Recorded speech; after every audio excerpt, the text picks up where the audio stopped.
गं गणपतये नमः। श्री गणेश भगवान की जय। चौथ माता की जय। आप सभी को पौष गणेश संकष्टी चतुर्थी की हार्दिक शुभकामनाएं। श्री गणेश और चौथ माता अपनी असीम कृपा आप सभी पर बनाए रखें। पौष मास की चतुर्थी तिथि के दिन हर साल संकष्टी चतुर्थी मनाई जाती है। इस दिन विघ्नहर्ता गणपति जी की पूजा की जाती है। कहते हैं जो भी भक्त सच्चे मन से पूजा के सभी नियमों का पालन करते हुए इस दिन भगवान गणेश की पूजा और व्रत कथा का पाठ करता है, उसके जीवन से सारे संकट, दुख, दर्द और परेशानियां दूर हो जाती हैं। पौष संकष्टी चतुर्थी यानी अखुरथ चतुर्थी व्रत की कथा। प्राचीन कथा के अनुसार महादेव के परम भक्त माने जाने वाले महाबलशाली रावण ने सभी देवताओं को हराकर स्वर्ग पर कब्जा कर लिया था। उसके अहंकार की कोई सीमा नहीं रही। एक दिन जब किष्किंधा के महाराज महाबली शाम के समय संध्या अर्पित कर रहे थे, तभी रावण ने महाराज बलि को पीछे से पकड़ लिया, लेकिन रावण को उनकी शक्ति का अंदाजा नहीं था। महाबली ने रावण को पकड़कर अपने बगल में दबा दिया। रावण ने खुद को छुड़ाने की लाख कोशिश की, लेकिन वह नाकामयाब रहा। इसके बाद बलि उसे अपने नगर किष्किंधा लेकर गए, जहां बलि ने रावण को अपने पुत्र अंगद को खिलौने की तरह खेलने के लिए दे दिया। अंगद रावण को खिलौना समझकर रस्सी से बांधकर अपनी नगरी में हर जगह घुमाने लगा, जिससे रावण को अत्यंत दुख, दर्द और कष्ट हुआ। जब रावण से यह और सहन नहीं हुआ तो उसने अपने पितामह महर्षि पुलस्त जी का आवाहन किया, उन्हें बुलाया। इसके बाद पुलस्त जी रावण के सामने प्रकट हुए। महर्षि पुलस्त जी ने रावण के बुलाने का कारण पूछा। तब रावण ने उन्हें सारी बात बताई और अपने दुखों के निवारण का उपाय मांगा। रावण की बातें सुनने के बाद महर्षि पुलस्त जी ने उसे पौष गणेश संकष्टी चतुर्थी व्रत की सलाह दी। उन्होंने रावण को बताया कि जो भी भक्त सच्चे मन से पौष मास की चतुर्थी तिथि को विघ्नहर्ता संकटहर्ता गणेश जी की आराधना करता है, उसके सभी दुख दूर हो जाते हैं। इसके बाद महर्षि पुलस्त जी की बात मानकर रावण ने पूरी श्रद्धा के साथ संकष्टी चतुर्थी के दिन पूजा और व्रत किया। इस व्रत के फलस्वरूप रावण बलि के बंधन से मुक्त हो गया और उसे अपना राज्य वापस मिल गया।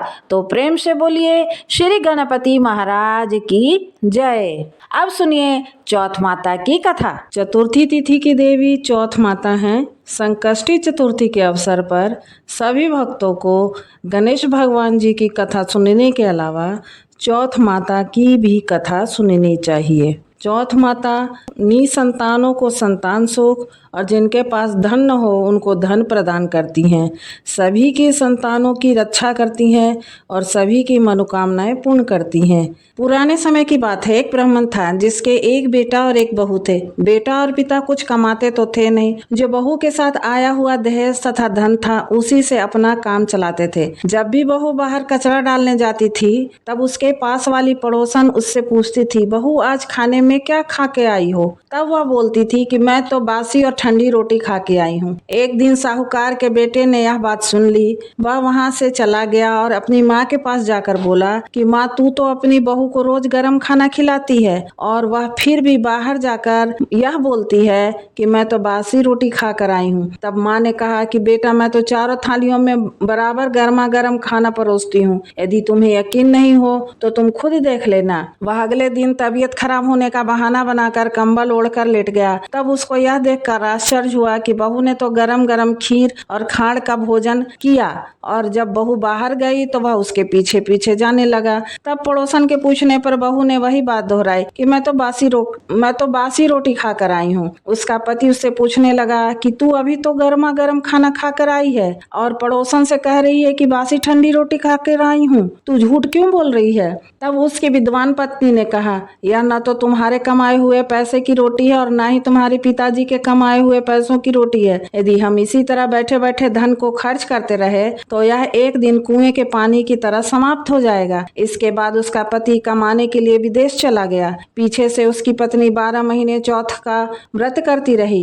उसको विदेश में रहते हुए 12 वर्ष व्यतीत हो गए। तब चौथ माता और विंदायक जी महाराज ने सोचा कि इसको अब घर बुलाना चाहिए। चौथ माता लड़के के सपने में जाकर बोली कि तू अब घर चला जा, तेरी पत्नी को तेरी बहुत याद आती है। वह बोला कि मैं घर कैसे चला जाऊं, यहाँ मेरा इतना बड़ा कारोबार फैला हुआ है। तब चौथ माता ने कहा, तू सुबह एक दीपक जलाकर चौथ माता का नाम लेकर बैठ जाना। जिनके पैसे बकाया हैं वो पैसे दे जाएंगे और लेने वाले ले जाएंगे। लड़के ने वैसा ही किया। उसका सारा काम एक ही दिन में निपट गया। जब वह घर जा रहा था तो उसे रास्ते में एक सांप दिखाई दिया जो आग के पास जा रहा था। उसने सांप को आग से बचाने के लिए हटा दिया। ऐसा करने से नागराज क्रोधित हो उठे और कहा कि हे पापी, मैं तो नाग योनि से मुक्ति के लिए जा रहा था और तूने मुझे हटा दिया, अब मैं तुझे डस लूंगा। वह लड़का बोला कि मैं 12 वर्ष के बाद अपने घर जा रहा हूँ, आप मुझे अवश्य डस लीजिएगा, किंतु आज मुझे अपने घर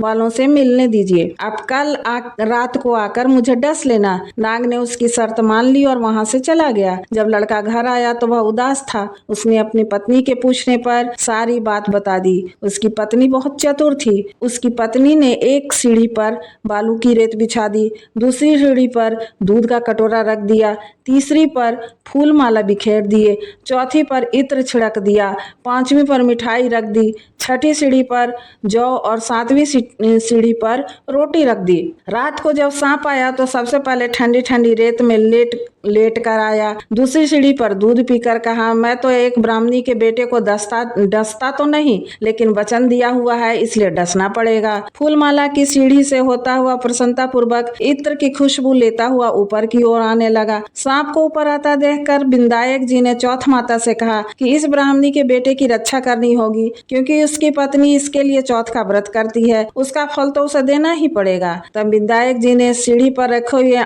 आंखों से सेल यानी सुई बनाई और चौथ माता ने रोटी सी की ढाल बनाई और सांप के आगे लगा दी। विंदायक जी ने जो सेल बनाए थे उससे सांप की मौत हो गई। सुबह उस लड़के से मिलने गांव के लोग आने लगे, क्योंकि वह 12 वर्ष के बाद घर वापस आया था। लोगों ने उसे आवाज दी, लेकिन वह तो उदास बैठा था, इसलिए बोला नहीं। तब उन्होंने देखा कि सीढ़ियों पर तो खून पड़ा हुआ है, तो वे चिल्लाने रोने लगे और ब्राह्मण आज तो तेरा बेटा मर गया है। यह सब देखकर ब्राह्मणी भी जोर जोर से रोने लगी।